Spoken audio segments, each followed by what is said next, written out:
Welcome back. Task Force Lima is the next step in the Defense Department's use of generative artificial intelligence.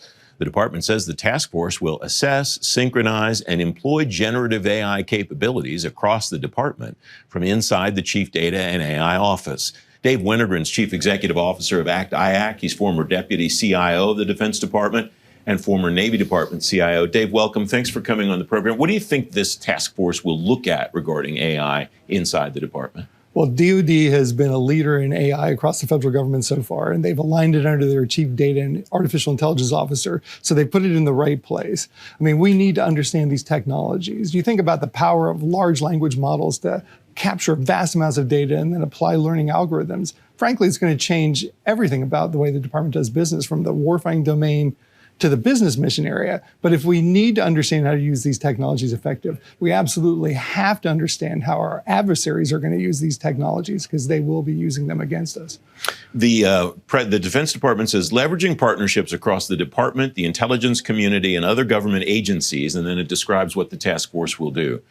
What should other government agencies do to get on board with this? Because if the Defense Department is at the cutting edge of this, it strikes me that civilian agencies and other orgs would want to be on board. Well, partnerships, music to my ears, because of course that's what we do at ACT-IAC, is bring people together in partnerships. And it's just so important because, again, this is going to impact the way we do business across the entire government. It's a subject that ACT-IAC's emerging technology community of interest has cared about for a while now. And so I would encourage all our federal agencies, DoD and civilian agencies, to go check out the website, because we have a number of reports about how to understand AI and how to make sure that we're implementing AI ethically. How does one measure success in a task force inside the Department of Defense? I know you have some experience with that.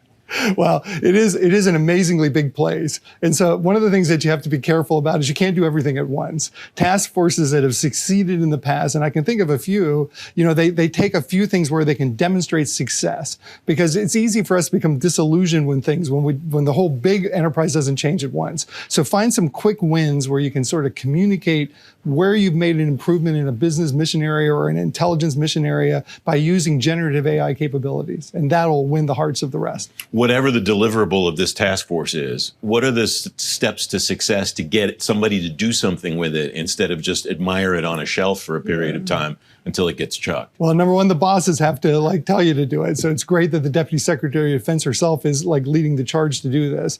And then number two, you got to relentlessly communicate, and you got to communicate in a way that talks about outcomes and things that have changed, because otherwise it's really easy for people to stick in their comfort zone. But this is a place where you just can't. I mean, your kids are using ChatGPT. You better figure out how to use it to do business better at your job. Well, and more importantly than the fact that our kids are using it, our potential adversaries are using it too, in the same levels at which I imagine this task force will examine DoD use. Yeah.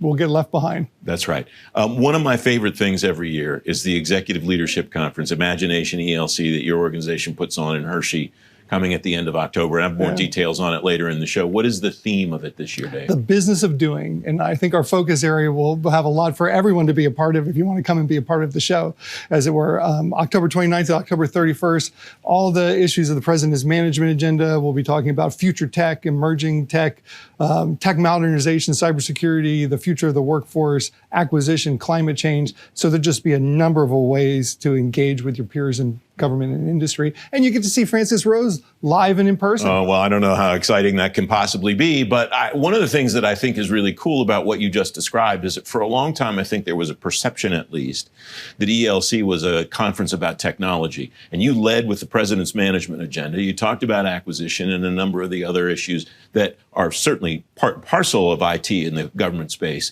but also that surround it, that sit around it. Why is that so important in your view? So ACT-IAC's roots are in the technology space almost 45 years ago, but technology is frankly embedded anywhere. So this is a CXO event. I mean, how we do acquisition, how we do human resources management, how we do the mission areas of our agencies, all those things have technology embedded in them, from AI to cybersecurity. And so there's just no shortage of topics that will appeal to you wherever you work in government. So same question about the ELC as about the task force. What's success mean after the event? Success is that 1,000 people have gathered and learned and grown together so that they can pick up the brush and help paint an even better future for the government. Dave Wennergren, great to talk to you as always, my friend. Thanks for